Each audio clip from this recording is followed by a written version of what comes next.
I want to talk about climate change because that is where a lot of your life is spent right now, thinking about that.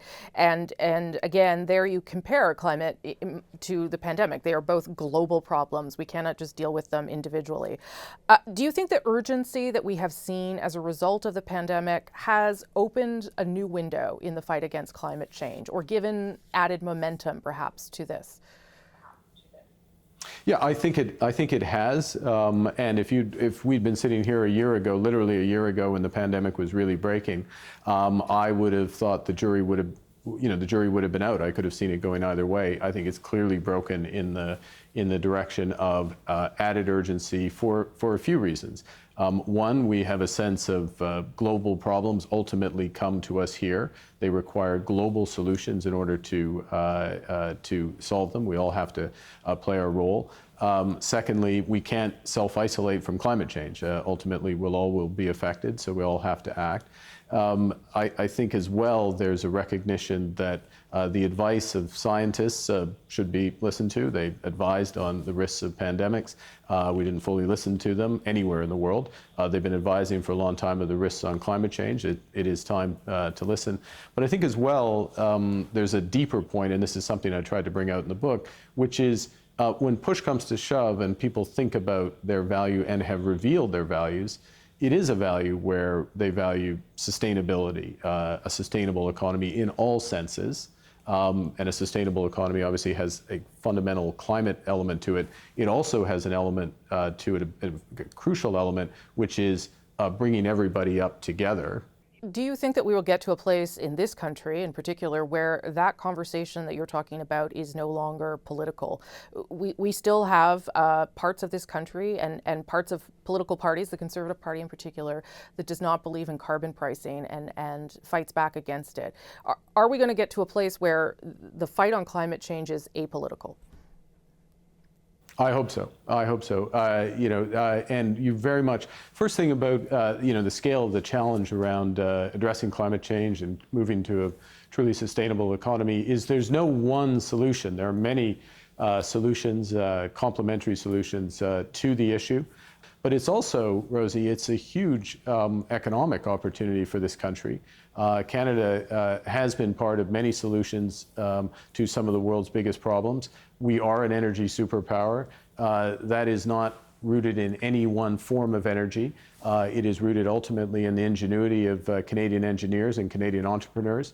And we want to develop that to be part of the solution. So I think your point is absolutely right. And if we can take this opportunity as Canadians to address the issue, respect that there are multiple ways to improve sustainability in this country, build a sustainable future, but also build a very strong economy alongside, that would be a tremendous outcome from what has been an extraordinarily difficult year. What do you say, though, to the people of Alberta, for instance? They've got the second highest unemployment rate in the country. Keystone XL was one of the first things that the president did, canceling it. They feel, I think, doubly, triply hit by what has unfolded this year. And you're one of those people who talks about stranded assets and how a lot of the things that we have are going to have to stay in the ground. So what is your message to people in Alberta that feel like in some ways their very livelihood is under attack when we have these conversations? Well, Rosie, I was born just north of the oil sands. I grew up just south of the oil sands. And my entire life has been a period of technological advance, ingenuity, innovation in the Canadian energy sector, much of it focused in Alberta and Saskatchewan. So my first point is I have tremendous respect for what has been accomplished. I've benefited from it. All Canadians have benefited from the wealth that has been created from that. Secondly, I have because of that track record, I have great confidence in the ability of the Canadian energy sector to move towards a more sustainable energy mix. And in a net zero economy, a net zero global economy, the objective of Canada, legislative objective of Canada, the objective of 130 countries and counting, shortly the objective of the United States included, our biggest trading partner.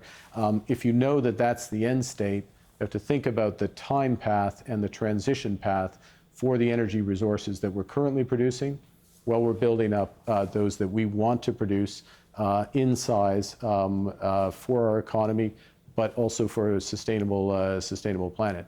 And avoiding that issue, not talking about it, wishing it were going away, is not part of the solution. The solution, once you recognize that issue, requires all levels of government, it requires business, it requires our financial sector, and it requires a very determined focus, which, again, last point, I've seen that over my lifetime in Alberta, and I'm confident that we will continue to see it with that type of support that it deserves. I won't ask you if you want to run for office, because you're asked that question every time you do an interview. But I will ask you this question. Where do you think at this point in your life you can have the biggest impact on public policy, on decisions in the financial sector, on helping the world? Where do you feel most comfortable in terms of being able to do things? You know, in my experience, where I've been effective is that is to try to channel the market in service of society. So I'm doing work, as you know now, for the UN and for the UK presidency of this COP meeting, this big climate meeting that will happen in Glasgow at the end of the year. And it's focusing on retooling the private financial sector so that every financial decision takes climate change into account. Okay, and thinks about whether or not this is part of the solution to getting us towards a net zero and a stable climate, or part of the problem.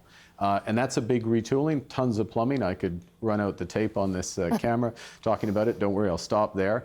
So that's an area where I can have an impact. I do think, you know, whether it's working in the private sector or helping out on things in the public sector, I'm about trying to do things or get things done, not so much about being, and certainly not, actually I should say, not about being something. Mm-hmm. Thank you for your time. This is a really fascinating read, and it makes you think about a lot of important issues that we should all be thinking about right now. Mark Carney, thank you for your time. Appreciate it. Thank you very much, Rosie.